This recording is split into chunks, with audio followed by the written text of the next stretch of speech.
1 second before we... Holy shit, I cannot find my fucking spreadsheet. What is going on? Okay. View. I certainly didn't name it the name of the episode. That would be ridiculous. Why would I do that? Why would you do that? No. Why would you do that? The best way to handle all prep, especially for this show, is just to make sure that every document is named untitled. It's pretty close. Actually, dude. I'm looking at my notes. An awful lot of them. And it's all for the right show, but it's named Untitled 165. I mean, I can't say anything because the document I'm looking at right now is currently named Untitled Document. I am going to change that right now as we talk. I mean, same. Boom. Just save Done. it. Just save it because you never know. Yeah, done. Yeah, I somehow... Like my spreadsheet with all my stuff on it for the episode has another sheet, like another tab, which is called Form Responses 1 and is completely empty. Ask me how I did that. I couldn't answer, but you can ask. Well, what it means is you don't have any form responses. So everything that you come out with is going to be at least an original thought. TBD. I was going to say, if I was trying. We've proven in the past that just because it came off the cuff doesn't mean it was original. Very true. Very true. Or good. Or good. It's usually not. Hey, what are we doing today? On the Fairly KickAss podcast? Yeah, this here, the Fairly KickAss podcast. Well, we're going to play the music and then figure it out from there. Okay, that sounds fun.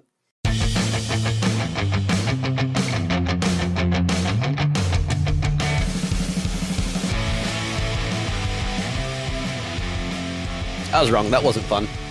This is the worst time we've ever had. I'm for against it. Today, our episode of the Fairly KickAss podcast is going to be one of our Coverlutions episodes. We've done 3 or 4 of these, I think, so far. I think this is actually number 4, I want to say. But we take a oft-covered song and we basically look at all of the different covers, or as many covers as we can stand to listen to of said song. And we come up with what we think are some of the best, some of the most unique, some of the coolest. The interesting part of this compared to some of our other episodes is that it's a bit of a competition. Each of us comes with the same amount of songs, and the goal is to find songs that aren't on the others' lists. In this case, it's going to be 8 instances of A Case of You, originally, of course, by Joni Mitchell, a folk, just beauty of a song. Absolutely gorgeous. The original was wonderful when it came out in 1971 off of her album Blue. The original is wonderful in 2005, and 2025, the year that we're currently in. I can't make fun. I do that quite a bit. Try to put those the two ways to talk about the 2000s together. Because 2001 works, 2010 works. I'm okay with 2005, honestly. Yeah, it feels more natural. And A Case of You feels natural as well. It's a very kind of conversational song. It's like running into someone at a bar and hearing them talk about someone very special to them. It's very cool. And we've heard dozens between the 3 of us, maybe hundreds of different variations, some that are more faithful, some that are a little bit out in left field. I want to ask both of you this as far as like the left field side, because that was the thing that was most interesting to me, that the song itself does lend itself to originality just because of its composition. But from what I've heard, I didn't hear anything that was nearly as wild as some of the previous iterations of the show that we've done. Jay, I see you shaking your head. It sounds like your experience was probably similar to mine. Yeah, to say left field means someone skipped a word. Like I did see that once. Yeah, well, I mean, and that happens periodically. I had a couple of those on my list. But the idea was like everyone remained like perfectly faithful to the original version of this song, which made it very hard to come up with a list. And I wound up, landing on whose voices were my favorite on this, right, because there's so much similarity. Like I feel like, Joni's masterpiece was no other song that's been covered this many times has as many people who have honored it in perpetuity, like in its exact form is how they left it. That doesn't happen with other songs. I think the main differences that I found and the reasons I made some of the picks that I made were because of the vibe that the actual instrumentation took. Because, I mean, as I'm sure you guys listen to a ton of songs that are a singer and a piano or a singer and a guitar, maybe with a little bit of backing instrumentation, but beyond that, that's about it. And there are some versions, and I hope I get a chance to highlight them, that do enough different stuff that, again, you have a little bit of a different vibe from the song, and you can take a little bit of a different interpretation because of the choice not to just do necessarily a straight cover with the vocalist and a single instrument. Yeah, for sure. Agreed. Yeah, we've talked about it in earlier episodes, and when we did Let It Be, when we did Ain't No Sunshine. Like, if you are going to do it like the original, it has to be perfection. Otherwise, it's just not going to hold water. So you're better off doing something at least slightly different, so you can differentiate, indefatigable yourself enough so that you don't have to compare yourself to the legend that originally did the song. Yeah, or it helps if you get like permission from or like the thumbs up and or work with the original song's artist. That'll win you points too. Yeah. Oh, 100%. 100%. But at the very least, what I'm hearing is there's not going to be any Eastern European punk covers of A Case of You on either of your lists. Hold that thought. No, I'm just kidding. No, that's not a guarantee, no. But I have a confession to make, but I don't know if I should do it now or wait until. I think I'll wait till afterwards. I'm going to wait till afterwards. Suspense. I like it. Come back to me when we make our list together. Thanks. But I also expect to be the first one booted, so let's go. Well, I doubt that's true this time, actually. Look, honestly, as long as I get a chance to name one, and it's only because of what I wrote for it. But beyond that, I expect to step back big time here. I'll tell you what, why don't you take that opportunity right now and just strike while the iron's hot? Fine, but I would like to see. So I will go with this show is this show. This is fairly kick-ass. For now. Yeah. For now. Till we get bought out by HeadGum or something. No, I was going to say, you're talking to Jimmy again? God. I'm already putting the strike through on the song that I have on my list, so you may as well go ahead. Yeah, it shouldn't be any question. I shouldn't have to explain why Prince will be the first song that I go ahead and nominate. But I will make the swerve, and I will see whether or not I'm knocking the right version off. Because I do not want to give out the studio version that ended up on 2002's One Night Alone. Definitely wanting to go with the live version recorded from the 1999 tour in 1983. Yep. And here's the simple thing. Like, anytime Prince covered a song, he made it at worst like a 7.5 out of 10. Even when he was working with far less well-written material. See Betcha by Golly Wow. But here, he takes a masterpiece and makes it another, powered instead of the piano and or dulcimer by his immaculate guitar and just a little bit of backing organ, just to spice things up. And as I mentioned, live and guitar, way better than like the more fully produced version on One Night Alone, which is still good, don't get me wrong. But I think for this song, I like the vibe that comes from Prince and a guitar than Prince, a piano, a full jazz band, and kind of a more swinging R&B feel to the song. R&B, good Lord. Gonna be one of them nights, boys. Gotta be one of them nights. I'm the one who's drinking. I mean, I guess that doesn't rule you out, I suppose. Yeah, this talent for fucking up, that's natural. Attaboy. I wrote the same thing largely about that particular track. And again, yes, the 1983 live performance, the guitar work is what makes it stand out. That I think it's an envelope filter on the guitar that he uses that a lot, but it really like stands out on this track. And then most notably the fact that he skipped the first verse. That's true. You find it's less than 3 minutes long. Yeah. He left out the whole first verse. He started right in the second. I think he did that on the recorded version too. where he left out the beginning of the song. I don't remember because I don't have the recorded version. I didn't write anything for the recorded version.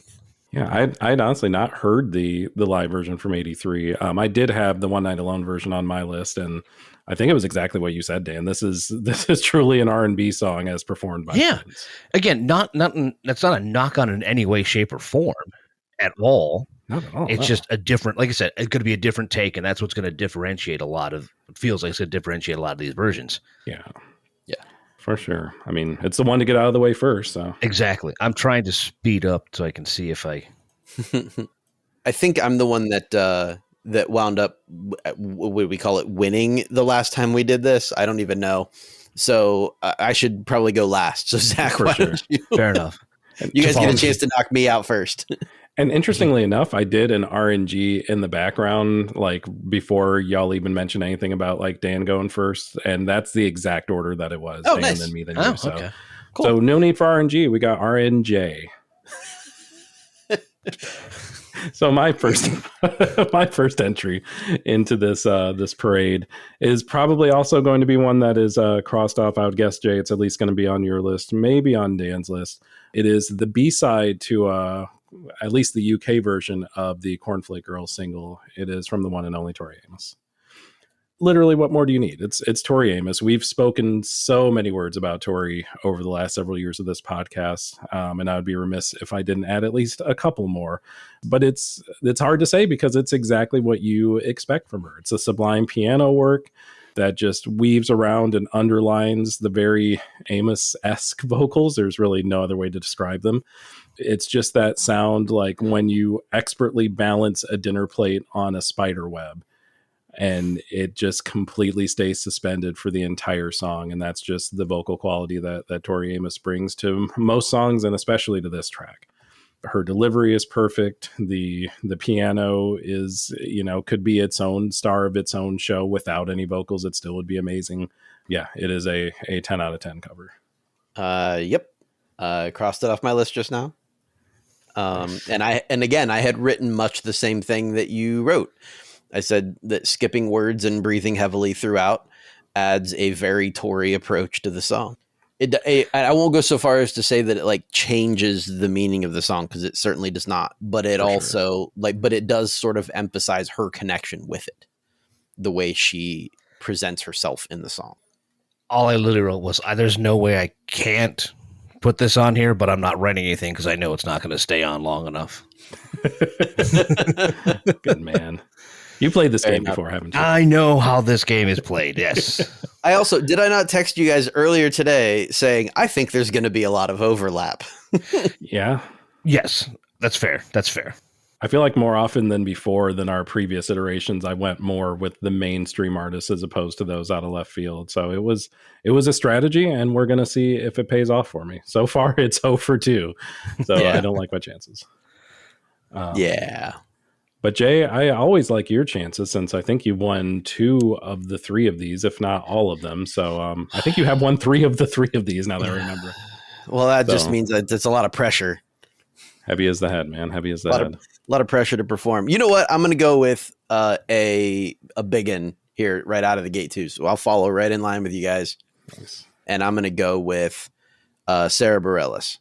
I imagine that would be on one or both of your lists as well. And I will say there are very few artists whose voices are as crisp and effortless as Sarah in general, but it works especially well on songs like this, where there's a lot of, it's just, and even in her version of it, but it's just piano and a lot of space to allow vocals to perform.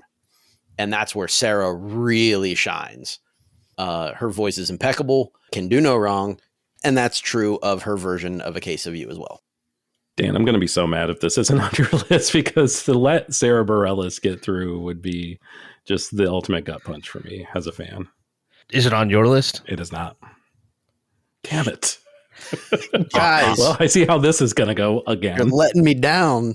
Honorable mention. Fair enough. Me down, dude. We had to cut it to 8. Mm-hmm. We did. And I had to make some strategic picks. But everything you just said is 100% correct. Thanks. Yeah. It was, as much as I love Sarah, it was one that somehow I completely missed. So not even on my honorable mentions, but not even on my list of artists that have covered this song at all. So I did not hear it. I might point out too, like I started by going to Joni Mitchell's website, and it has a list. It has a list of 525 known covers of the song. I did the same. Yeah. Yeah. Okay. That's how I looked, because I went, I'll expound later. Yeah, do that. Right on. So mad. I'm surprised. I know. We had the same source list. I don't know how I just glossed over that name, but here we are. And here we are, Dan, back at you for your second submission. I think I sit in the same camp. I believe that I'm going to knock something off with this, and if not, I will be in fact shocked. Okay. Scene. Exterior to interior. A dark, smoky club in the first floor of an upscale yet unassuming hotel in some functioning yet wholly depressing city, probably Buffalo. We came up from black on a shot through a large window on the main facade of said hotel. There were only a few lights visible in the mostly dark room. Candles burned in the centerpieces of the tables scattered about the main floor, and the booths lining the far wall. The brightest glow comes from the back, at the back right of the club, behind the bar. Our camera dollies in from across the street, slowly moving through the late-night gloom of a steady rain shower towards this window, with the faint noise of a slow piano ballad growing louder as we approach the glass. Through movie magic, we jump through the pane and are on the floor of this small club. Smoke hangs over a number of the tables. On stage, a weak spotlight thrown from directly above illuminates a black grand piano, and Diana Krall pensively sitting at the keys and delivering lyrics into a vintage chrome ribbon microphone. That whole scene, that's exactly what her version off of 2002's Live in Paris felt like the first time I listened to it. That was a Jim Jarmusch film that you just made using her song. Creatively, I am now spent. Everything else is garbage that I ever wrote. And you get one through for me because I put that on my honorable mentions. All right, I'll take it. Also on my honorable mentions, it was although the version, and maybe it's the same version, but from the Wallflower sessions, and not from the not the live version. I think this was a studio version, but also very, very good. Because I think there were 2 or 3 versions listed by Joni's website by her. At least 2, yeah. So I think they all qualify. Yeah, I think so too. And I literally didn't put which version on here. I just wrote Diana Krall. Nice. Fair. That's all I wrote. Dan, you mentioned functional yet wholly depressing city, and maybe more spot on than you thought, because my first thought was Schenectady, which is like right down the street. So yeah. Let's just say upstate New York sucks. No, we have at least one listener that I know of from upstate New York, and it's a cool area. We're gonna probably cut that out because that's literally one of our only listeners. We can't lose him. Yeah, no, seriously, let's not do that. You know what we should do? Go to your next pick. So my next pick is going to be, I almost feel like that whole workup, Dan, that you had provided could almost work for my next pick as well. Only instead of Diana Krall at the piano, it's just a whole set. It's a bass, it's, I believe, a guitarist, a couple of other instruments. And sitting at said piano is a jazz standard bearer, pumping out what jazz standard bearers do in something that is completely unique, completely individual, and completely without equal. And that is the great Herbie Hancock. His version from a whole album of covers called River, the Joni Letters. It was subtle, it was graceful, it was absolutely lovely. No surprise at all that someone with Hancock's bona fides would be up to this particular challenge. Also of no surprise is that he came away from it with full marks, especially his piano kind of dancing in the field, planted by the bass notes emanating from one Dave Holland, was just absolutely intoxicating. Loved every single minute of this cover. Beauty. Forgot about that, truthfully. I'm not going to have an honorable mentions list here pretty soon. Holy shit, I got one through. I will take 1 point. You did. Zach. You did. Sweet. I forgot about that album completely. I particularly love the version of I want to say Edith and the Kingpin that Tina Turner did with him. Oh yeah. Yeah, I just kept looking at every cover and thinking like, yeah, I need to go back and listen to this whole thing and not just stop at this one track. I'm sure every single one of them is going to be a blockbuster. Yeah. Might even be family video for lucky. Jay, I think it's your turn on the Yes, thing, let's please move on from that.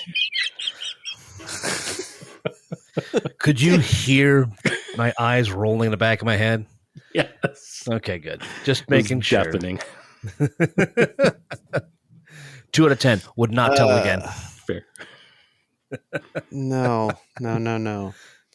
Okay. Well, for my second pick, I'm gonna go with Dublin-based quartet, all female, and I only found it on YouTube, so I'm sure it's a YouTube exclusive thing. But it's a band called Mongoose, and they were brilliant as far as like variations on the song go. It's a 4-piece harmony on the track, which is something that most there's very few harmonic versions of this song, so like harmonies stood out quite a lot.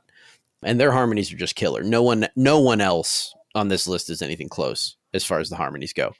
Add in some well-placed guitar stops, and you have just an unstoppable rendition. Their version adds sort of a little bit of a lightness to the song that is understandably missing from most versions. I will say that I had 2 honorable mentions that were similar to what you're describing in 2 completely different ways that I won't mention in case they were also one of your honorable mentions as well. But yeah, did not get to the Mongoose version. It sounds fabulous though from the way you describe it. It's quite good. Same thing. I have no idea there. So that's 2 for 2 for you. Arguably, it was my favorite version that I listened to. Nice. Hell yeah. Yeah, that's do you think it was the best version as well, or just your favorite? Finding it hard to separate that at the moment, because I listened to that song basically on repeat for like 3 days, like just different versions of that song. So finding it a little hard to differentiate between my favorite and the best. I hear you. It gets jumbled after a while for sure. So that is your third song, is that right, Jay? Second. Or second. Okay. Then we loop it back around, Dan, for your third option. Okay. Well, we talked about how many of these covers that we're covering, are actually really straight up covers. Yeah, agreed. Yeah, exactly. And I think I found one of the best straight up covers. Coming off a tribute album from 2009 to celebrate the 50th anniversary of Warner Brothers Records, sharing the wax with names like Mastodon covering ZZ Top's Just Got Paid, Disturbed doing a cover of Faith No More's Midlife Crisis, The Flaming Lips with Stardust and White Dwarfs taking on Madonna's Borderline, and this version, Michelle Branch's take on A Case of You. I mean, musically, it's a very faithful transfer of the chords right over to her acoustic guitar with some nice string accentuation.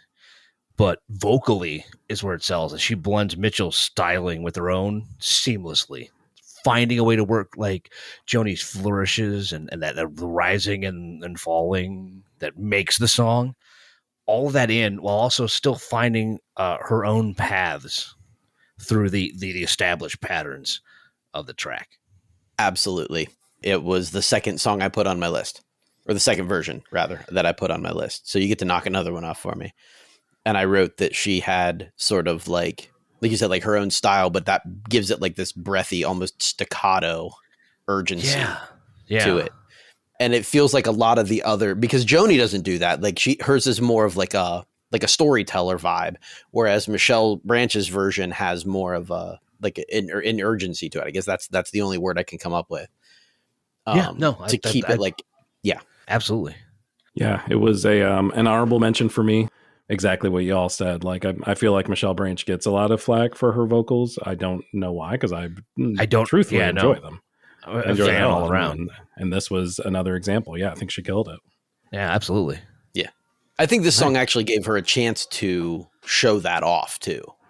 Because her typical like pop styling things that she does, while I do enjoy her music, I feel like a lot of what she writes and performs on doesn't give her the opportunity to do what this song gave her. Yeah, also fair. Fair. See, also like Kelly Clarkson as another person who is just always kind of held back by her pop upbringing in a way, but is obviously a phenomenal vocalist. Yeah, as opposed to like the Alison Krauses and stuff that pretty much always give themselves room to do what they do. For sure.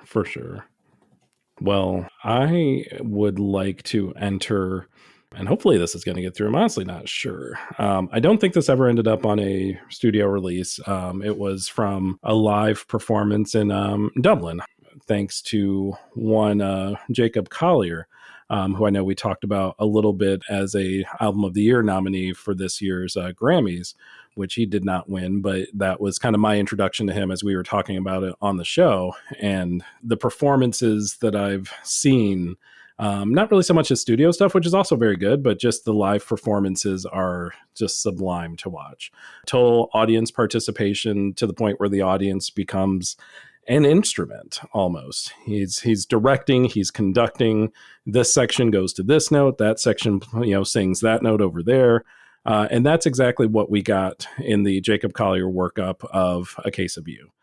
We also had Lizzie McAlpine, who is lovely and phenomenal. She anchored the vocals tremendously well, kind of served as the focal point for the song with the several thousand person choir behind her, kind of providing the backing track.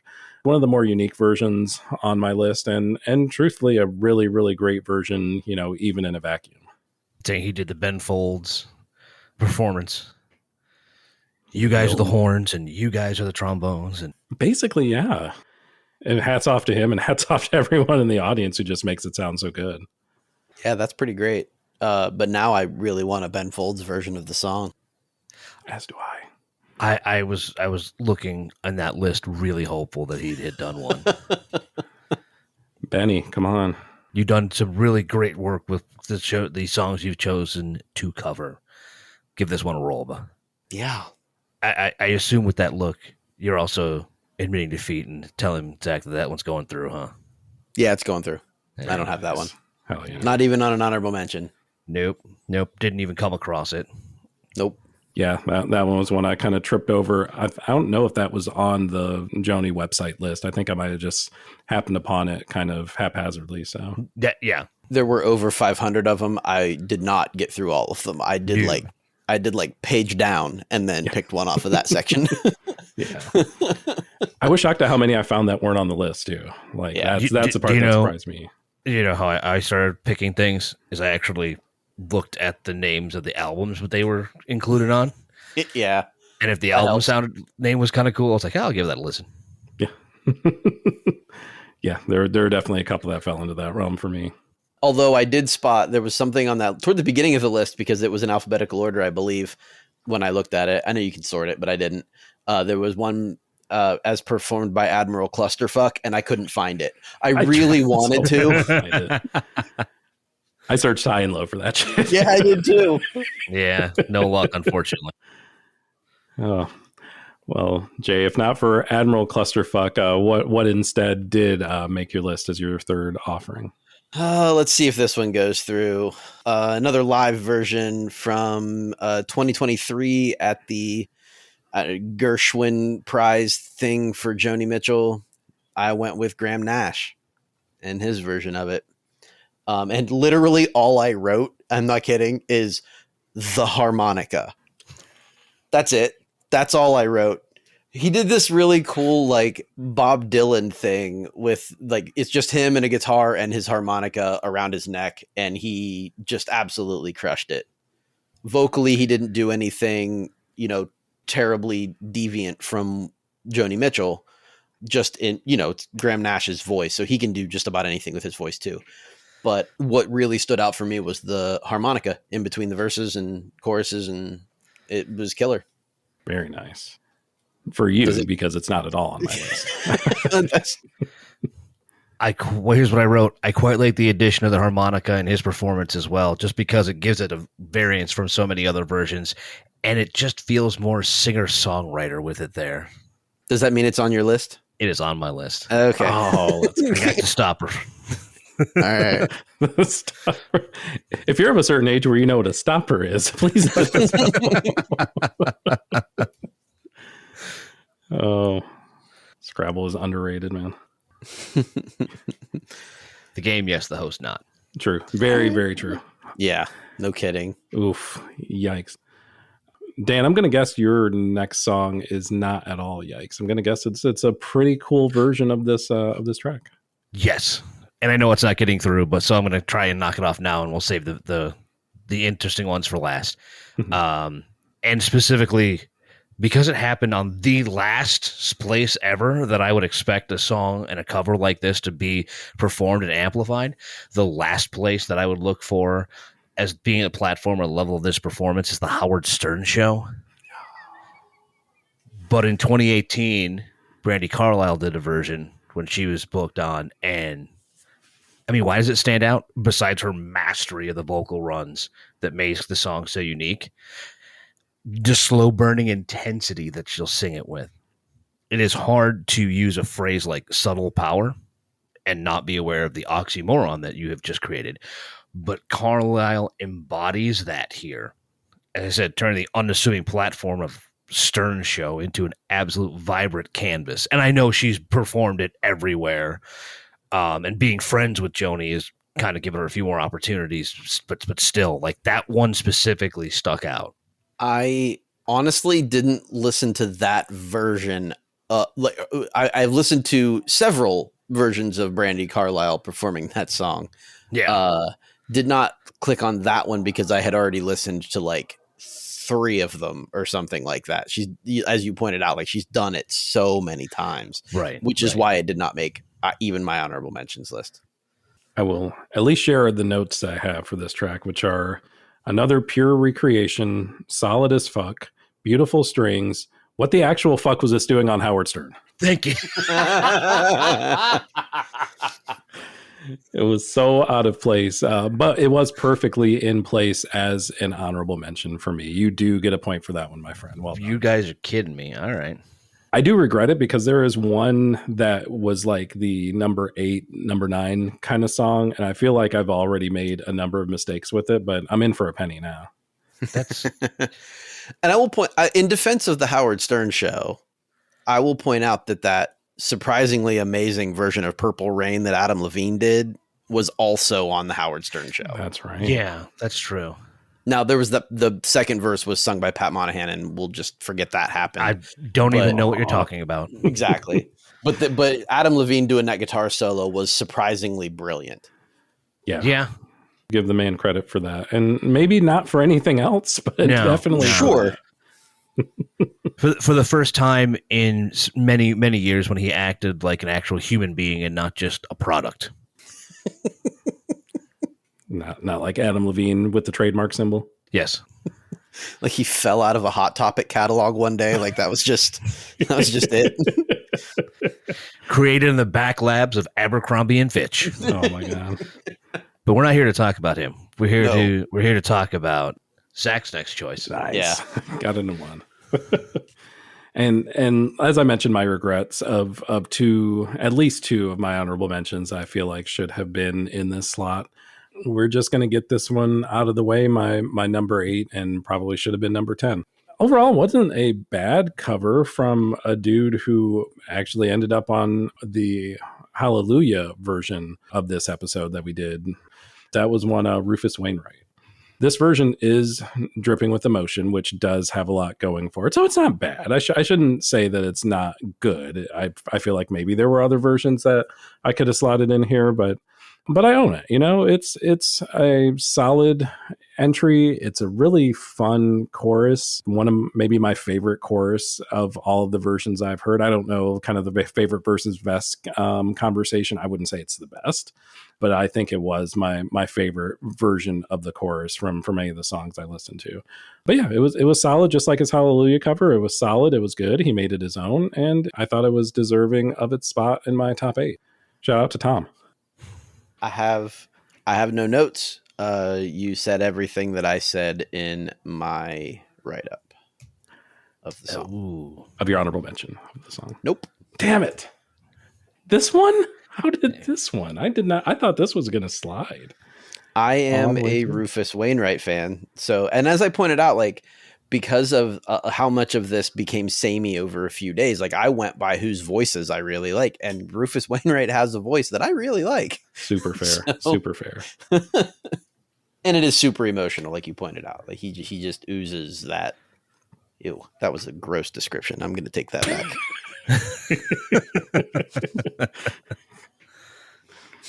Yeah, I can't rescue you. I completely missed that one. Sad to say, but I still can't award you the point. Well, are we going to award Jay another point for his next item? You probably will, but unfortunately, this is my last entry. You guys have knocked off my whole list. I will be able to get through. I doubt you'll have this one. If you do, I will be surprised. Okay. But as of right now, I've snuck 2 through. This would be my third. And as I pointed out in Cerebrellus, I wrote almost exactly the same thing. There are very few artists whose voices are as crisp and effortless as the ladies who did this cover of it. And that would be Girl in the Year Above. They're beautiful harmonies. The lead vocalist's voice is unfreaking believable. Just effortlessly flowing through the song, hitting all of the marks, adding a few of her own. Her duet partner is almost unnoticeable in the harmonies, which I feel like they're sneaky. They're sneaky good. Like you're watching the video and it looks like she's not doing anything. You can't even tell, but they're pristine and on point. I love it. What did you say the name of the artist was? I'm sorry. I'm not like ribbing at all. I honestly didn't catch it. Girl in the Year Above. Girl in the Year Above. Okay. Yeah, definitely did not clock that one even remotely. But I am jotting that down to go back and listen to it. Need to mark that down. So it's quite good. I think you'll like it. Yeah, with my strategy of kind of sticking to more mainstream artists, definitely didn't get around to this one, but yeah, I would like to. So if I have this correct, at the end of round 4, Jay is now out of titles, and he'll finish with 3 points. We still have, I assume, titles to go. Tied at 2 points apiece. Yes, I have some number of titles to go. I also have some number of titles. Well, in that case, it's more than 0 and less than 8. I can only hope that you guys cancel each other out on your remaining titles. 1,000% what I expect to happen. Guarantee on one of them it won't happen. I will be unbelievably shocked if that's the case. But I'm not firing that bullet now. Nice. Yeah, keep that in the hopper for now. Absolutely. Instead, I'm going to move to a 2016 entire cover album of Blue released online. I'm going to go with Morgan James, who you might know from her many roles on Broadway or her many collaborations with Postmodern Jukebox. But you also need to know her cover of A Case of You. Because it's just her and a piano. And I absolutely love the touches of soul that she adds in her vocal runs. She brings the unique power of her voice to the song and makes the most of the opportunities to unleash it. And much like we talked about with Brandi Carlile and Michelle Branch, she is faithful to those vocal flourishes that made Joni's so memorable, while also finding ways to weave her own voice throughout those as well. It ain't me, bro. I do not have it. As much as I love Postmodern Jukebox and I've actually seen them live, I don't recall seeing Morgan James with them. And it sounds like that was an unfortunate miss. Not that any of the PMJ artists are bad. They're all fabulous, but absolutely. Yeah, it sounds like Morgan is right up there with the rest of them. And I had that in my honorable mentions as well. Nice. Okay. So another point for you, my friend. And now it gets dicey. Now we do. We come down to it. Well, let me try with my next one to go with, which one do I think that you would have picked just to kind of get it off the list? I think you would, if you have either of those on your list, I think you're going to have the James Blake. So let's go with that one. Very first version of the song I ever heard, and a really great version of the song to boot. James's unique vocals saved the version from admittedly being a bit on the flatter side in all other aspects. But certainly the vocals elevate it to a level where it was deserving of being in that top 8 for me. And the iconic "O Canada" part, I thought this was the best "O Canada" of the bunch. If we were ranking "O Canada," James Blake's number 1 for sure. Sir, we heard 2 different songs. And I'm okay with that because I listened to many versions as you did, and I went, there's no way in fucking hell I'm putting this version on. I couldn't tell if I was listening to James Blake or Louis Capaldi, and that is not a compliment. You can praise the vocals. I think it's the weakest part of his version. The only thing that was worthwhile is the "O Canada" part. He killed the "O Canada." Dude. We can agree on that. As vehemently as I could disagree with you, I do have to award you the point. Let's go. It's not the way I wanted it, but it's the way I'll take it. That ties us all at 3, does it not? It ties us all up at 3. It does. Dan, you've got first dibs here yet again. I will be shocked if I don't get my 4th point here to move ahead. Everybody had at that point a list with like, okay, this is the one pick I know. There's no way anyone else has this, right? Yeah. Because when I went to find any information to introduce this artist, I have found precisely zilch. I can tell you literally nothing about her besides how much I enjoyed how different jazz singer Tomoko Miyata's version was and deserved to be on the list for. Because it's a little more pop folksy than most of the versions I heard, and introduces a lot of instrumentation that puts like a different spin on the song. Like I said, like a lot of the time, like you were listening for what the vocals that you liked best. To me, it kind of came up on the vibe check with the song, and this makes the song feel a little less remorseful. And a little than some of the other versions, maybe a little less, oh, I miss this love, and more, oh, at least I could be happy that we had what we had, which not an easy thing to decipher from many performances of this track. Absolutely.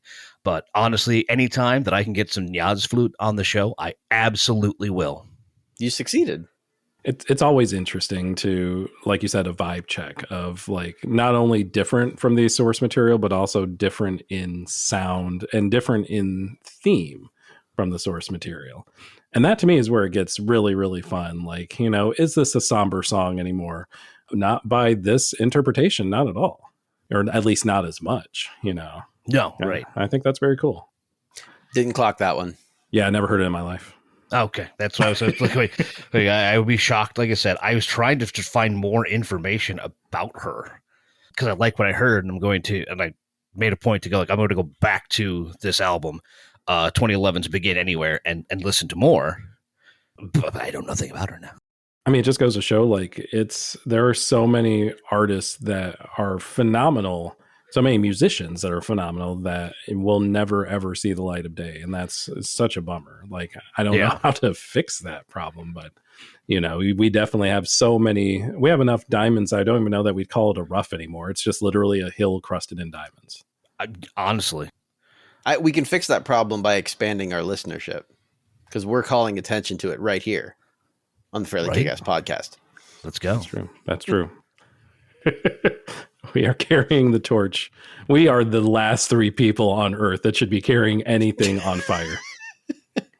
Let's be that is more truth than literally anyone knows for sure.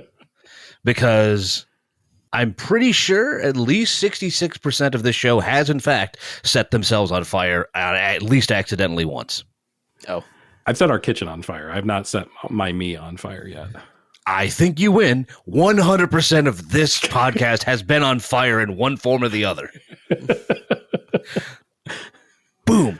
Liner. Apparently a taco shell on the heating oven element of the oven. Yeah, that's enough. That's enough. Maybe. That day I learned. Rubbing alcohol can be fun and very dangerous. Ooh, yeah, yes. I could see that being a blast. Yes, it can. But it burns blue. Okay, so you know what else can be fun and also very dangerous? Everclear. Yeah, You that's know what I said. else Rubbing alcohol. Touche. But what else could be fun could be Zach's next pick.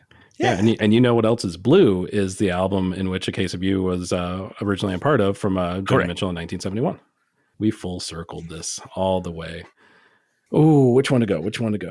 I'm going to save that one for last because I do think there's a chance that overlaps. I do not think this one overlaps, but it's possible. We're gonna try it. So McCabe's Guitar Shop in Santa Monica, California, has had a long, illustrious list of performers that have come through its doors over the years, including names like Beck, John Cale, Linda Ronstadt, Bob Mould, Jefferson Starship. They've done it too. Oh, God. And yes, even folky supergroup Long Branch Pennywhistle has graced the presence of McCabe's Guitar Shop. But one name that I personally love vocally, and a name that not a lot of people see as a vocalist, is Nancy Wilson. Not that Wilson, the other Wilson. Sounds absolutely wonderful. She did not get a lot of lead vocal credit with the tracks that she did with Heart. These Dreams may have been the only one. If it wasn't, it was one of the only ones. And that's very unfortunate because she sounds so good. So when I saw that she also had a cover of A Case of You, and in fact had an entire album of covers, just her and an acoustic guitar at this guitar shop, I was like, play. Yes. I misspoke a little bit. Not all of them are covers. A lot of them are on that album, but it's tremendous. Her voice is as beautiful as her sister Annie's voice is. Far different voices, but no better or worse. They both sound wonderful. And Nancy absolutely kills this from a performance in a live performance in 1999. It's faithful, it's tender, and it makes you wish that she had gotten more lead vocal work with Heart because, damn, she can sing. She can absolutely sing. Clearly have to go back and listen to this album. Yeah, no kidding. How'd I miss that one? I'm a huge Heart fan. Exactly.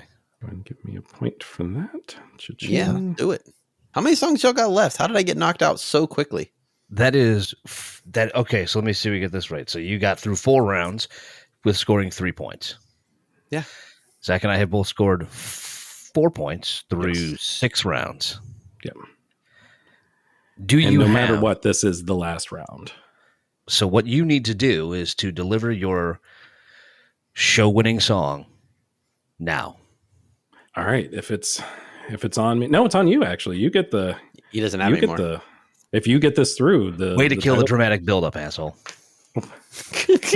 He doesn't have any more picks, man. He's out. Oh, it's just you. We're gonna have to deliver your 5th song that gets through in order to officially win. I thought you were saying we both had one left. No, sir. Then I'm going to draw this out even further so I can take even more of a victory lap. Let us finish this list off strong with maybe the strongest performance on my list. I did save the best for last. It was minimalist. The vocals absolutely did the talking throughout this entire track. Small hits of power coming in just to prove that she could do it, but also to prove that she didn't have to do it. And that was the legendary lowercase superstar K.D. Lang. Plenty powerful in its feather-like softness with one of the more beautiful instrumental parts of any of the covers on my list. Truthfully, if you take out the Prince tier and the Tori Amos tier, this is the top of the bunch. Obviously, Prince and Tori are kind of in their own universe altogether, but the K.D. Lang version absolutely blew me away. I don't know what I expected. I didn't expect anything bad. I certainly expected something great, and this was absolutely stupendous. Yeah, solid pick. Honorable mention for me. I was saying, to finish off, you finished off my honorable mentions list. Yeah. Oh, nice. I actually only had one more on my honorable mentions list, and I threw it on just so that I had an even 12 songs total. But yeah, it's a great rendition. I don't know if you remember when we did Prince, she was on my list of covers for him. So yeah, just a good pick. Congrats. Absolutely. Yep. You've stopped the streak. You've stolen my property. Thank goodness. Someone Even if it was you, Dan, someone had to do it. Someone had to be like some fresh blood in there. Here's the thing, though. I didn't just lose this round. I got absolutely trounced. Legitimately surprised. Yeah. Well, I kind of knew it was going to happen because of the ones that I knew the ones I picked. I was a little surprised that, honestly, I was a little surprised that Michelle Branch was as well received by both of you. But I loved it. So I was genuine. It wasn't like I was going for obscure. Yeah. Well, that runs into two things we talked about, is that because it's been done by so many people, you easily could have, but also because so many people are faithful to the original, it's a little bit harder to do that well. I'll be just as surprised. I was shocked Diana Krall got through. I thought somebody would have picked up on her. Literally one of the first. And made her pick. Sorry. Literally one of the first 5 I listened to. Diana Krall, Katie Lang, Prince, Tori Amos. Like, those were right there at the front. Did you say you had one more honorable mention also, Jay? I did. It was from, in the same vein as one that Dan said he had a problem finding any back and history of and whatever. And to be fair, it's mostly because I didn't look very hard. But there's a live version of it from Helsinki in 2015 by artist Lisa Anastasiadis. I think I'm pronouncing that right. Lisa with a double I and a very Greek looking last name. So, but it's a beautiful rendition of the song. Very cool. And I think the reason I leaned toward the live versions is because there's no studio to hide behind. And so you had to let the vocals really breathe. Yeah. And if you did it badly, it shined. And if you did it really well, it did the same. So, that's where I landed. Anybody else have some honorable mentions they wanted to? We killed Dan's. Zach, did you have any others? I have a couple. I'm not going to go through my full list because I think I've got another 8 that I wrote something on, but I'll touch on a couple of them. There was the Silhouettes, which was a cappella group out of Loyola University. All treble a cappella group tackling this song. A very unique sound of this cover and a very good sound of this cover. They did an amazing job. Also, Jackie Evancho, I'm sure I'm mispronouncing that because I can't remember how it was pronounced. 2nd place in season 5 of America's Got Talent, to obvious winner Michael Grimm, who has gone on to do so many things. No one's ever heard of this guy. Jackie won that season. I don't know how America didn't see that. She's a wonderful vocalist. She was back then. This version from 2022 is also, it's almost too good. This cover needs some character. It needs some spice to it. And I feel like she just was very technically sound, but just not, she just didn't have like anything original for it. So good sound, but not a good cover of it in my eyes. And then Frank Stallone also covered the song, and that was as much of a train wreck as you could possibly imagine. It skipped part of the first verse, not for any artistic reason. I feel like he just forgot to sing it. Add to that the fact that it comes off almost islandy, like he listened to Kokomo on repeat for 3 months prior to recording this. Not the play at all. Terrible idea. And maybe the clincher for me was that his high notes sound like my high notes, and that's not a good high note. He could have left those out, but alas, Frank, you have to end up on the wall of shame for this one.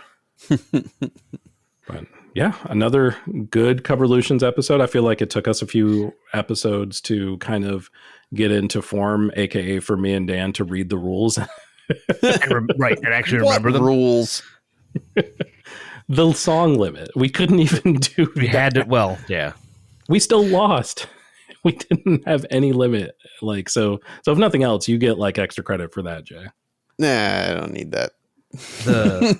The one thing I need to do is throw out both a thank you and a confession. But I need to thank the two of you for selecting this song. Oh. Because the confession that goes to it is, I heard this song for the first time 6 days ago when I started working on this show. I had somehow never heard this track. Wow. In fact, that's why I asked you to make sure I had the artist right when I started doing listens, because I didn't want to listen to a completely wrong song. Fair enough. I will add that Zach, you mentioned like your first listen made it onto this list. Like the first time you ever heard this song was not Joni Mitchell's version. Right. Ditto. Joni Mitchell's version was the second version that I heard. The first version was my mother. Oh, that's awesome. And a piano, which I felt unfair to put that on the list because there's no recording of it. It doesn't exist. For sure point. Yeah. That's cheating. That's beyond obscure. It's also more special anyway. I feel like it deserves its own list. You know what I mean? Yeah. That's super cool, dude. Yeah.